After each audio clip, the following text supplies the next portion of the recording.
It's the festive season, so I thought we should take a look at some of the Christmas traditions, some which are as old as Christmas itself and are still common traditions across the UK, or at least in my household. Greenery already traditionally decorated the house during the winter months as a desire to bring the outside into the house and remind everyone that spring is just around the corner. Many of our classic Christmas decorations continued before the Christian Christmas celebrations and on from the winter solstice festivals and general celebrations around this time.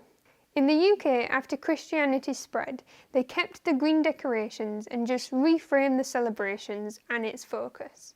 Holly was said to bring good luck all the way since the Middle Ages. It was put up to protect the inhabitants of each house. It then became to symbolise the thorns of Jesus' crown of thorns and the berries as drops of his blood. Mistletoe goes all the way back to the ancient days of the Druids. It is supposed to possess the powers of good luck and wards off evil spirits. This may have long been used as a decoration in the home. Kissing under the mistletoe again was not widely recorded, so it could have been from earlier, but it was a sign of love and friendship from Norse mythology for a long time. It was originally the berry that when picked from the mistletoe meant that you could be kissed. The illustrated version of A Christmas Carol from 1843 had an image of this tradition and may have popularised the decoration for this particular purpose. Along the lines of bringing greenery inside, the evergreen trees have been part of winter festivals for many years. We can't know for sure when trees became the traditional Christmas tree, though. It seems to have become popular in Europe, where they would bring trees or branches indoors to flower in time for Christmas. And if it wasn't a tree, it could be pyramids made of wood or candles. Recorded examples of this note trees in the town square of a town called Riga in Latvia, who claims to have the first New Year's tree in Riga of 1510. But this tree could also just mean masts or poles. This really just represented some form of centrepiece for the wintertime celebrations. From there on, there are a number of other records in the late 1500s of decorating trees in Germany. There are also numerous stories associating the trees with new Christian faith, tying the fir tree being decorated with candles to represent the faith of God. Other legends and stories exist about the tree being a present from Christ, and so it became that people in Germany began to traditionally bring trees into their homes and decorate them, ever since the early 1600s. It was in these following centuries that edible arrangements, paper, foil, and glass ornaments specifically for the tree started becoming popular. Religious figures, angels, and stars were also created to put on top of the tree as a statement piece. The UK's first Christmas tree, as opposed to the common thought that it was Prince Albert, the German husband of Queen Victoria, was actually put up by Queen Charlotte, who was the German wife of George III. She had a tree set up in Windsor Castle for the Christmas season of 1800 during a party for nobility, and soon it became a popular thing, but still only amongst the richer families. Prince Albert is credited with popularising the trend with his Christmas tree tradition in 1850. This was because of a particular drawing of the royal family crowding around their family Christmas tree set up on a table. The Queen's Christmas tree at Windsor Castle was published in the Illustrated London News and soon spread amongst the popular masses, making the new tradition become popular for all in the UK and even spread over to the US and British colonies. The candles to illuminate the centrepiece were so often used and created extreme fire hazards, as you could imagine, but in some parts of Europe, live candles are still used to this day. Luckily, by 1890, electric stringed lights were being popularised by the Edison Company, some that you could eventually rent for the Christmas season. Again, really only for people rich enough to have electric though, and only became widely available at the turn of the 20th century, which meant a few less fires and a bit more variety of colour options for lighting. Often considered a very traditional choice for the Christmas dinner, Christmas turkey only became popular during the 1850s. Turkey isn't even native to England and was brought over to the UK in 1526 by a sailor called William Strickland. They continued to be farmed, but there were still only a few. Before large-spread transportation, the turkeys, geese, and any other farmed produce had to be moved or herded from farms to the market, which itself could take weeks. So up until the early 1800s, these birds were only eaten by the rich. Now, Christmas was a time for celebration, so money was often saved up for the lavish meal on this one day. We see this in the Christmas Carol, written in 1843. The Cratchit family had saved up for their tiny goose, and it was the rich Ebenezer Scrooge who could afford to treat them to the larger and more extravagant turkey. Queen Victoria herself had a turkey meal at Christmas in 1851, popularising it as the more fashionable choice.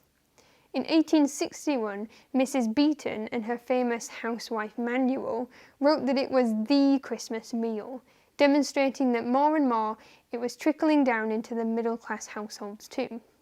Slowly over time, turkeys were able to be transported easily across the UK, and it became a bit cheaper to purchase, and turkey finally became the traditional choice. If you aren't from a Commonwealth country, you may not recognise Boxing Day, but we call the 26th of December Boxing Day. But does anybody really know why?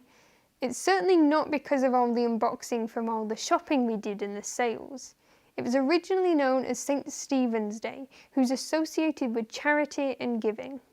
Very early on, perhaps as early as the 12th century, St. Stephen's Day was when the alms box was opened. An alms box was a collection for the poor, typically kept in church parishes. So the day after Christmas is the day typically that the collections were distributed to the poor of the town or the village. Many churches still keep up this tradition today. It was also a tradition for the rich neighbours to offer their poorer neighbours, servants and tenants, gifts and leftovers for their Christmas meal the day before. Good King Wenceslas features the Feast of Stephen and features the good king helping his poorer subjects. Traditionally, Boxing Day is given off to the lower class workers for them to celebrate with their families, and this was before Christmas itself was officially even a day off. Also known as plum or figgy pudding, it is a traditional end to the feast of Christmas Day. Originally though, in about the 14th century, it was more of a porridge or soupy consistency, called frumenty, made from beef, mutton, raisin currants, prunes and spices, and was eaten as a meal during Advent, or the 12 days leading up to Christmas Day. In the 16th century, it became more thick with eggs, breadcrumb and dried fruit, and most importantly, alcohol. It became even more of a customary dessert in 1650. Victorian cookbooks perfected the dessert and created a few more standard ingredients. Another classic tradition, although it is not well documented, is putting a sixpence or a token of some kind within the pudding, meant to be good luck for the person who finds it, as long as you find it before it's too late. Now, I wanted to touch a little bit on the song, We Wish You a Merry Christmas, featuring the line, Now Bring Us a Figgy Pudding. During the period of Advent, or the period of the time before Christmas, it was common to either fast or simply not eat meat, eggs or cheese. And this was done for religious reasons, but also sometimes just to save up the food until the big celebration of Christmas Day. December 21st is St. Thomas's Day, and poor people would go Thomasing around their richer neighbours, asking for help for the coming Christmas feasts. They could be given flour or oats or, more commonly, a figgy pudding. So they made a carol filled with Christmas tidings and a rather demanding request for some pudding. We won't go until we get some. Christmas crackers were first created by a sweetmaker in London called Tom Smith in 1861. His sweets often had a motto or a riddle in the wrapper, but it didn't really take off until he introduced his bangs of expectation. He bought the invention of the cracker from a firework company called Brock's Fireworks that would create a crack when pulled apart and offer little toys and sweets and a riddle inside. Winter greetings were common long before it became a Christmas card, but the first recorded use of Merry Christmas in a letter was from 1534. The first known Christmas card was given to James I in 1611, but that's more likely because this was a letter to the king and so it got preserved over the years. It's much more likely that everyone and anyone gave each other trinkets and cards from all classes, but they more likely got lost over time. The widespread Christmas greeting is credited to have started in 1843 by Sir Henry Cole, the man who helped to set up the Public Record Office, the original post office.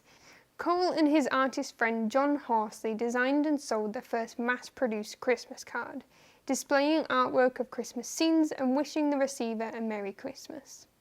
Cole also had created the penny post in 1840 that allowed people to post a letter for just a penny, opening up the service to the lower classes as well as the rich. This really was put in place thanks to the transportation developments with the railways across England at the time, allowing much more post to be moved across the country much more easily and faster than before. Printing developments also allowed different and more intricate designs for these cards, and so became much more popular in the 1860s.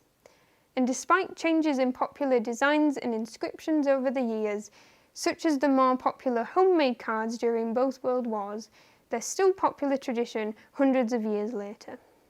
And then we have just a few of the wintertime traditions of celebration, with the more modern influences of Christmas festivities, along with the developments that have helped these to expand over the last few centuries. Thanks for watching. I hope I've helped a little bit in research for upcoming Christmas trivia games.